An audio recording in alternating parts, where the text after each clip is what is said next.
Israel के Zenin शहर में इजरायली सेना लगातार फिलिस्तीनी चरमपंथियों का सफाया कर रही थी और इस पूरे ऑपरेशन के दौरान इजराइल के प्रधानमंत्री बेंजामिन नेतन्याहू बार बार फिलिस्तीन को चेतावनी दे रहे थे कि वो इजराइल में आतंकी खेप को भेजना बंद करे, नहीं तो फिलिस्तीन का दुनिया के नक्शे से नामो निशान मिटा दिया जाएगा। लेकिन दोनों देशों के बीच शुरू हुआ तनाव कम नहीं हुआ, बल्कि जिस बात का पूरी दुनिया को डर था आखिर वही हुआ। जी हां, फिलिस्तीन के आतंकी संगठन हमास ने इजराइल के ऊपर एक के बाद एक 5000 से ज्यादा रॉकेट से हमला किया है।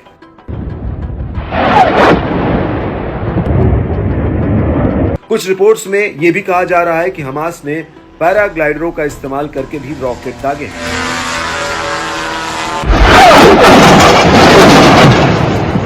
वहीं ज्यादातर रॉकेट हमले गाजा पट्टी से हुए हैं और इस हमले से अब इजराइल ने जंग के लिए तैयार रहने का ऐलान कर दिया है।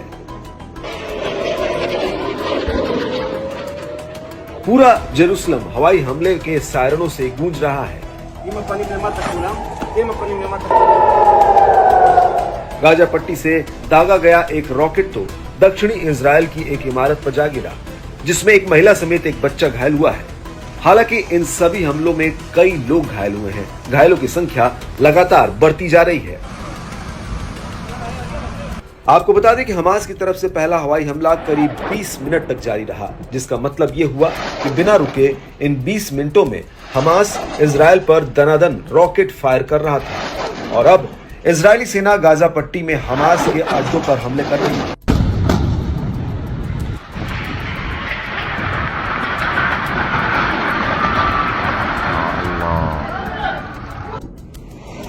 वहीं दूसरी तरफ हमास ने भी ऑपरेशन अल अक्सा फ्लड का ऐलान कर दिया है।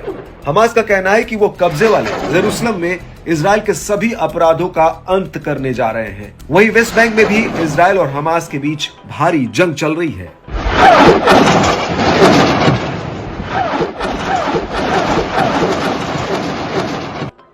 आपको बता दें कि 7 अक्टूबर 2023 की सुबह सुबह पूरे इजराइल में लोग यहूदी त्योहार को मनाने की तैयारियों में लगे हुए थे और तभी अचानक से जेरूसलम समेत पूरे इजराइल में हवाई हमलों से सायरन बज उठे।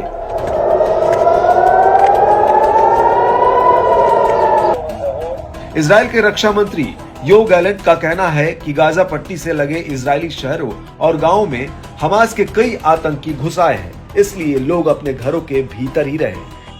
חמאס עשה טעות חמורה הבוקר, הוא פתח במלחמה כנגד מדינת ישראל. חיילי צה"ל נלחמים בכל נקודות החדירה כנגד האויב. אני קורא לאזרחים להישמע להוראות פיקוד העורף ולבצע אותם כלשונן.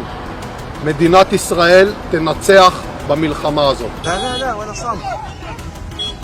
इजराइल बॉर्डर पर बसे स्डेरोट कस्बे में भी हमास के आतंकियों के घुसने की खबर सामने आई है। वहीं इजराइल के प्रधानमंत्री बेंजामिन नेतन्याहू ने कहा कि हमास को अपने किए की भारी कीमत चुकानी पड़ेगी। लेकिन इस सब के बीच खबरें आ रही हैं कि गाजा पट्टी के बॉर्डर पर हमास के आतंकियों ने इजराइल के कई सैनिकों को बंदी बना लिया है। कुछ ऐसे भी वीडियो सामने आए हैं जिसमें हमास के आतंकी इजरायली सैनिकों को पीटते और घसीटते हुए दिख रहे हैं। हालांकि कितने इजरायली सैनिक बंदी बनाए गए हैं, अभी इस बात की पुष्टि नहीं हुई है।